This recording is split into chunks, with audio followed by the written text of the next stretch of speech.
At number 4 on my all-time shooting guard list in professional basketball history, I have Clyde Drexler,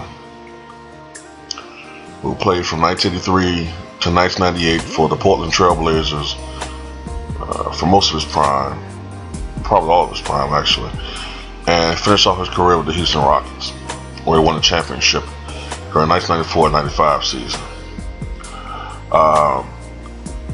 Now, I read the comment sections a lot, man, and I know some of you guys think that I should have Wade over him, and this is the reasons why I don't have Wade over him right now. And you can choose to respect, my opinion, whether or not, I don't really care. If you go peak for peak, I can see someone putting Wade over him if you go peak for peak. Although I still think that the rule changes help Wade out tremendously. If you look at player for player, I can see someone putting Wade ahead of Drexler. We look at being as far as scorers, Wade averages more points. He's about as efficient as Drexler, although Drexler was a better outside shooter. Wade averages a few more points per game. You also take into effect that Drexler played the second part of his career as a Scottie Pippen type role to Akeem Olajuwon, and if I'm not even mistaken, some seasons with the Houston Rockets he was third in option behind Barkley. So that kind of pushed his scoring average down. But in his peak, he was about a 25 points per game scorer. I would give Wade the edge as far as defense. Drexler wasn't a horrible defender, but he wasn't a great defender. Maybe slightly above average or average, I don't know, but he wasn't great.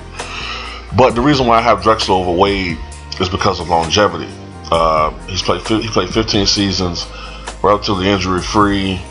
I'm not a ring counter too. I'm not a ring counter. Yeah, Wade has 3 championships with a good possibility of getting more. That does play a little factor into my rankings when it's really, really close between players. Yeah, I do sometimes look at that as far as legacy.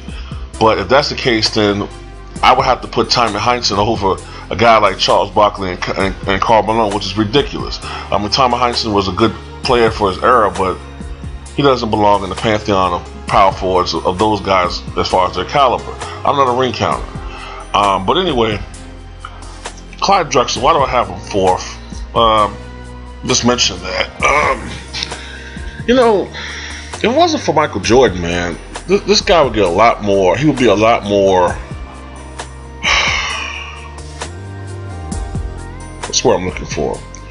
He would be a lot more well known, a lot more talked about. There's just a lot of different things about this guy. He was just so graceful on the court.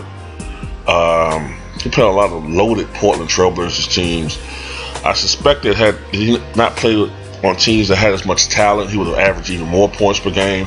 He probably would have perennially been second to Jordan, sometimes rivaling him as far as scoring titles. He was also a great rebounder for his position, probably a better rebounder than Michael Jordan was. And Jordan was a good rebounder for his position, but Drexler routinely averaged 7-8 rebounds per game. Great passer, 6-7 assists per game. He just had a great overall game. And at his peak, his best seasons, he kind of reminded you a little bit of LeBron James. He kind of reached some of those numbers. He wasn't a triple-double machine quite like LeBron James, but he had stretches where he kind of played like that. And his best overall season may have been the 1991-92 season. At least it was one of his best. The season that he probably was most compared to Michael by them playing the finals. And 1991-92, let's see, he averaged 25 points, 6.6 rebounds, 6.7 assists, 1.8 steals, 0.9 blocks. Shot 47% from the field, 34% from three-point line, 79% from the free throw line. That was a very good season. It was probably his last great statistical season as far as scoring. But he had better seasons, statistically at least. One season that's jumping on me right now will be the 1988-89 season, when he averaged 27.2 points, 7.9 rebounds. So he averaged almost 8 rebounds that season, 5.8 assists, 2.7 steals, 0.7 blocks, nearly 50% shooting from the field, 26% shooting from downtown. It's probably when he was just starting to develop his 3-point shot, 80% from the foul line. And also averaged a gaudy 3.7 offensive rebounds per game. That's amazing for a shooting guard. Jesus, I never knew that before. 3.7 offensive rebounds. If you guys know about offensive rebounds, that is amazing for a shooting guard to average that many offensive rebounds. My goodness. But anyway, tremendous rebounder for a shooting guard. Let me make the argument he's one of the top 5 rebounding shooting guards of all time. He played very well for a consistent amount of time. As I said earlier, was an excellent teammate, made those around him even better. You can see that when he was traded from Portland. A lot of those Portland teams sort of went down for a little bit. Look how Houston just improved once he got into a lineup.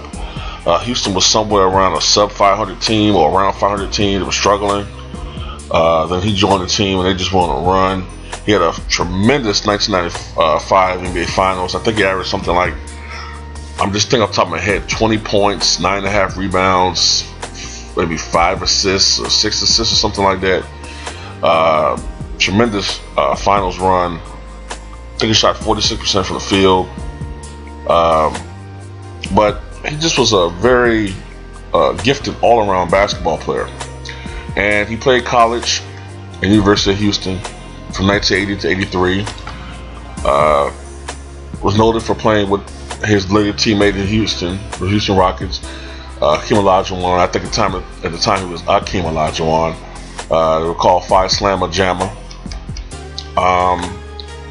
They famously lost a championship game against Jim Valvano's team. I believe it was North Carolina State, I believe it was, who they lost to. And, that's their game. Wittenberg, and all that, older guys know what I'm talking about. In 1983, Drexler declared for the draft. And I think he was drafted. I'm doing some little research right now. He was drafted with the 14th overall pick. He did not have a tremendously outstanding first season, rookie year. He averaged only 7.7 points per game. His second season was the season where he really came into his own, averaging 17 points, 6 rebounds, 5.5 assists, over 2 steals per game. And he just rose and rose as a player. I suspect another reason why he may not have had a great rookie year, but I think the team had perhaps a lot of shooting guards that year. I'm not certain. But he came into his own, and by his 4th season, he averaged over 20 points per game.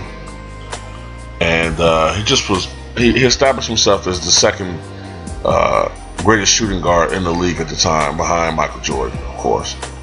And although, a lot has been said about how Jordan lit him up in that first game, he did. But he had a great overall series. But he was going against Michael Jordan, the greatest player, competitor, possibly of all time in professional sports history. It's not anything to be ashamed of, And like I said, he won the one championship. However, he went to the finals 3 different times in his career. The other 2 times being 1990 and 1992, along with 1995. And you gotta look at the fact that those 2 times he played against the bad boy Detroit Pistons, one of the best defensive teams of all time. And then you got he went against Michael Jordan in his prime. So That's nothing to be ashamed of. Drexler could have easily won 3 championships if he not had those hurdles. Like I said before, time and time again, Michael Jordan caused many different players not to win championship rings. Okay, Charles Barkley, Karl Malone, Reggie Miller,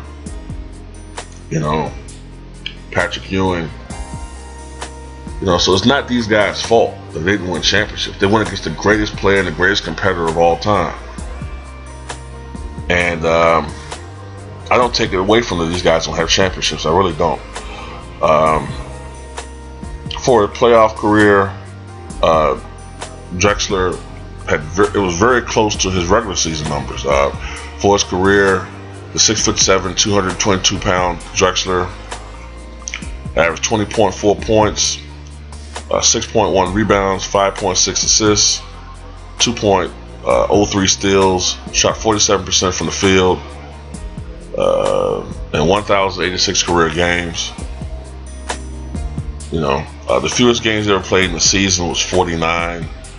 But generally throughout his career, particularly in his prime, he was relatively healthy.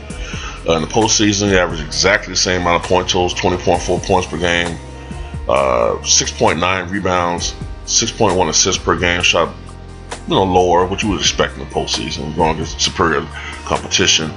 Shot 45% from the field, 1.9 steals, 0.7 blocks. Played 145 postseason contests. As far as his accolades, he, of course, was 1995 NBA champion with the Houston Rockets. 10 times he was the NBA All-Star. He was on the All-NBA first team in 1992. He was on the All-NBA second team twice. The All-NBA third team twice. His number 22 was retired by both the Portland Trail Blazers and the Houston Rockets. He was on the NBA's 50th anniversary all-time team in 1997. He's in the Naismith Memorial Basketball Hall of Fame. He won an Olympic medal in 1992 on that fabled Dream Team. And as far as collegiately, he was on the first team NCAA All-American team in 1983, the Southwest Conference Player of the Year in 1983, and he's also in the Oregon Sports Hall of Fame, inducted in 2001. My 4th greatest shooting guard of all time, Clyde the Glide Drexler.